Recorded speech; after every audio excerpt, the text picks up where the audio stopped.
This video will teach you how to georeference an image.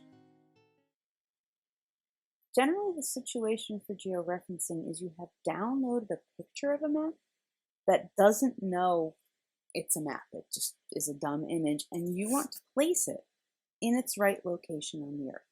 Let me show you an example. I have this image. It's of rain monitoring stations around the world, and I need to put it into the map so that I can check that and verify that there are very few rain stations in the area that I'm interested in. But this is, look, I opened it in Paint. This is just a picture. I've opened ArcGIS Pro and just have it at the default opened map with a base map. And I want to bring that picture in here, but the first thing I notice is that these two map projections are not the same. Because I've just opened a default map with a base map, we're seeing here the projection of the base map, which is always Web Mercator. And I can tell that because Greenland is absolutely enormous, just as big as Africa, which is ridiculous. In these Canadian islands, which are really rather small, are all stretched out to the north. We can verify that. Let's right-click on the map, go to Properties, and you see that we are in Web Mercator. But the dumb image that I want to georeference is not in that projection. You'll notice here that Greenland it's still exaggerated in size, but it's quite smushed. And I suspect, although I don't know, that this might be some sort of geographic unprojected coordinate system. So I'm going to go into before I even start, I will go into the properties, the map properties, and just see if we can make the world look a little bit more like it looks in that image. Let's try searching for WGS 1984. And when you search in this map properties box, every drop-down menu gets limited to ones that have that search term in them. So here under Geographic Coordinate System, under World, I found plain old WGS 84. Now, is it that, or is it WGS 1984 G730? I have no idea. The goal is not, unless you know it, the goal is not to get the exact right coordinate system, but just to get one that's closer, so there will be less distortion involved. Now, when I choose WGS 84, you'll notice that Greenland gets kind of smushed like this and looks more similar to how, it's not identical, but it looks more similar to how Greenland looks here. So I think that's a reasonable coordinate system to start with. All right, my next step is to bring that picture into GIS. And we do that from the map ribbon with Add Data. We're going to add this picture as if it's a piece of data. So I need to go to my downloads and then find, it's just a screenshot. But don't double click it. There's no reason to double click on the screenshot and go in here and get all the separate bands. Just from downloads, you can single click on the image and say OK. And it adds the image to the map. And it's really interesting to me how and where it added it. It put one corner at the coordinates 0, 0, the place where the equator and the prime meridian cross. But then the picture itself is hanging off the map, hanging off the side of the world, and it's absolutely giant. Okay. We have to fix that. Let's go back to the world. Part of fixing that is the technique that we call georeferencing. And In order to georeference, we have to go get the georeferencing tools. To do that, you have to highlight in the table of contents the layer that you want to georeference. Then go to the imagery menu, and off at the left there is a choice called georeference, and when I click that, I get a whole georeferencing ribbon. This ribbon has two major sections. On the left here, we have the sort of coarse, easy georeferencing tools. And then in the middle here, we have sort of the more sophisticated, more accurate control point tools. Let's start with the easy tools, the easiest of which is fit to display. Hey, all that did was move the picture to be roughly the same size and extent as the base map. Now, there are some manual adjustment tools. We could click on move. That would allow us to shift this around a little bit, like maybe get it a little closer. Or scale would allow us to resize it a bit if we thought it was, I don't know, too big or too small. We probably don't need rotate here, but you can kind of guess what rotate would do. It would tip this around a little bit, but maybe we shouldn't because I'm having a hard time putting it back to straight. Okay, that's gonna have to be good enough. All right, so move, scale, and rotate. Move, scale, and rotate are not really georeferencing. They're just getting the map into the right area. Real georeferencing involves setting control points. Control points are like two pins. We put one pin in the image, and we put the other pin where that location on the image really should be. Now, georeferencing always involves two components. You have some sort of image where we assume the locations are wrong. And then we need a trusted location map. In this case, I'm just using the base map. But if you had, a shapefile of the continents or a feature class of the world countries or something, you could use a different trusted layer. The idea with the control points is we'll put them in an order where we start with the wrong location, and then we give it a partner that shows the right location where it should be. So let's try that. Let's add our first control point. When I click the Add Control Points tool, I get a crosshairs. And again, every control point is actually going to be 2 points. I think I'll start, since we've been talking about Greenland, with something recognizable. Let's get this peninsula that sticks out to the east of Greenland. Let's drop a control point right on its nose. Just click once, and you see that you get a red point. And if you drag your mouse away, you'll see that you're carrying this string with you. And this string is looking for where that tip of Greenland really ought to be in the real world. Well, we can't see the real world because it's hiding behind this image.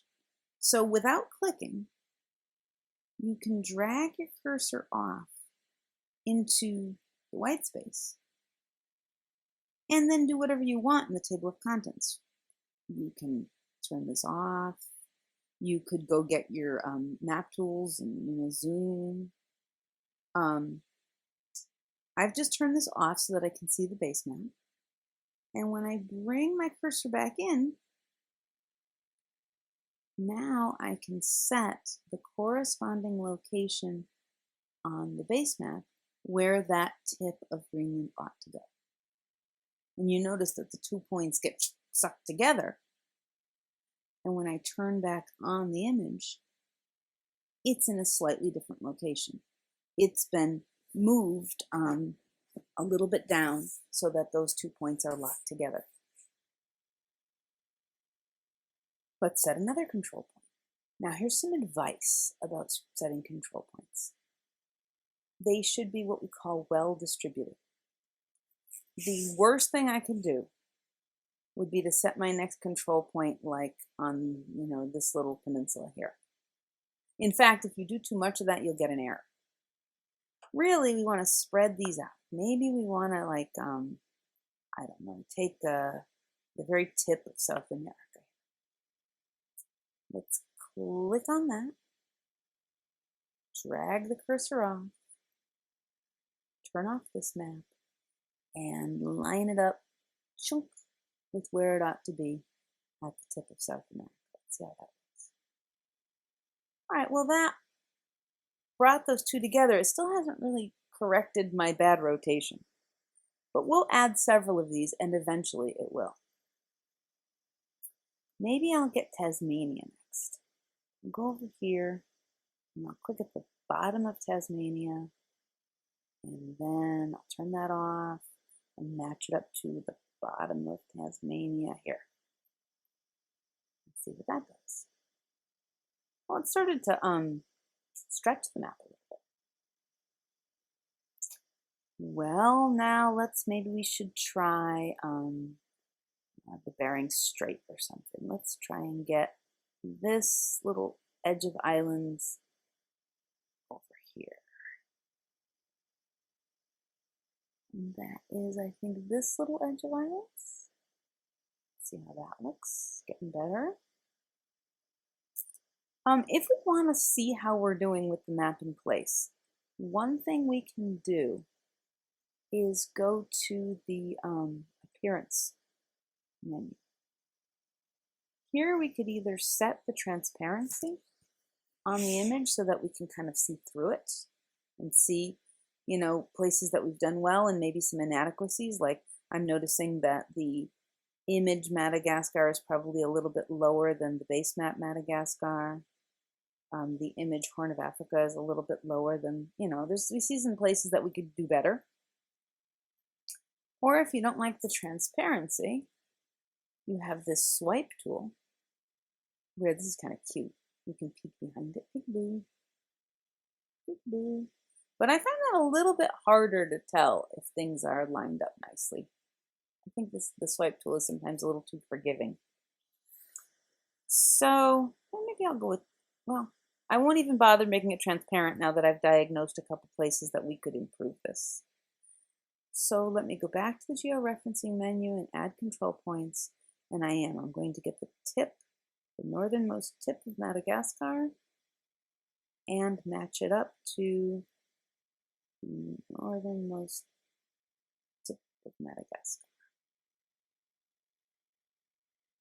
See, it couldn't quite fix it. Sometimes when it tries to pull these two control points together, it can't quite. There are some things we can do to make that more possible. We can pull down the transformation menu and sort of free up the amount of change that we allow. So right now we are on affine, requires at least 3 control points. We could shift to second order polynomial if we had 6. I don't know if we have 6. Maybe we need to make a few more in order to get 6. Again, I don't want to group them too close together. Let's get something nice over here. Maybe I should zoom. Let's go get my map tools. Get my explore cursor temporarily. Let me zoom into northern Asia here. And maybe we'll get let's go a little further south. Let's get the absolute bottom of Japan. So georeference. Oh, not that. Add a control point. Let's put one at the far south as we can go on Japan. And then match that up to as far south as we could go on Japan. And again, it hasn't really sucked them together because I don't think we have 6 of these. Perhaps we'll get the southern tip of India and match it to the southern tip of India.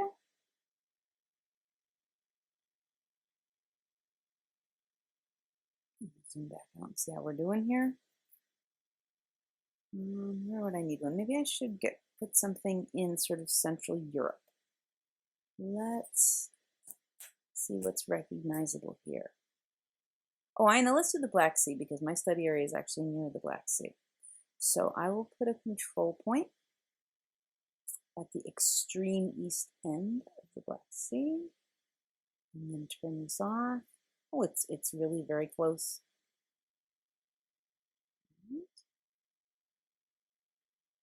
Let's make this semi-transparent again and see how it's looking.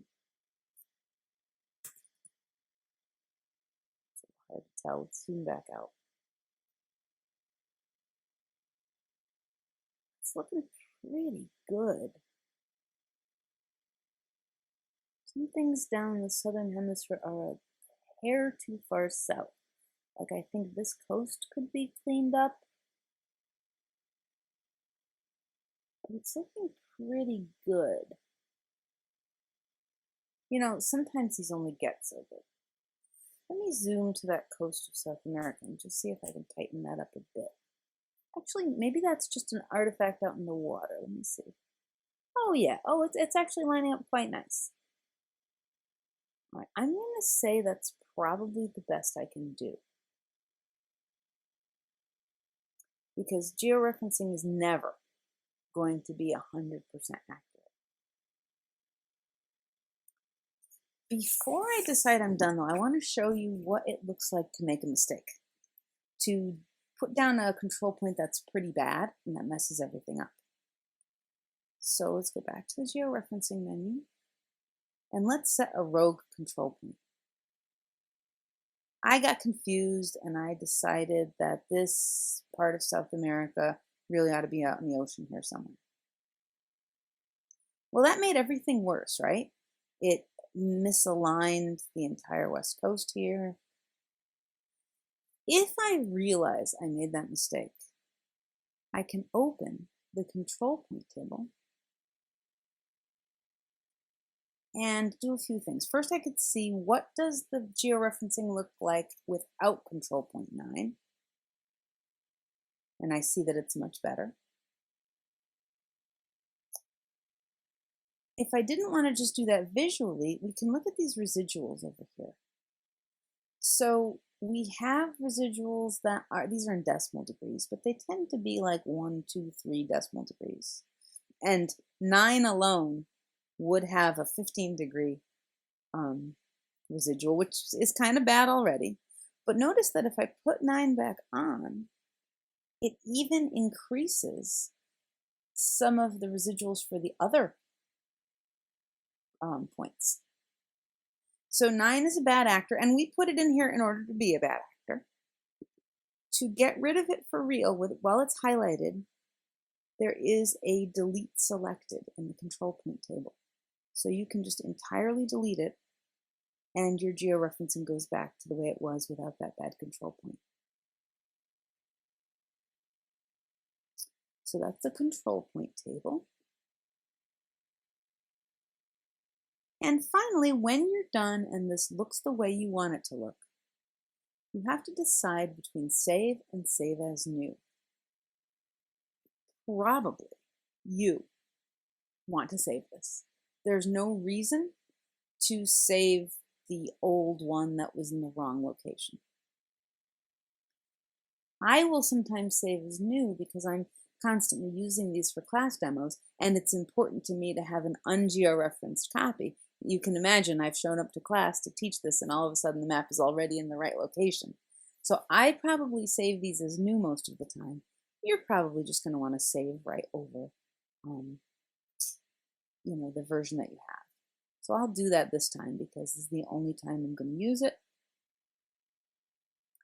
And then you can close the georeferencing center, and it's closing the georeferencing center that will get rid of these targets on your map. Okay, and here we go.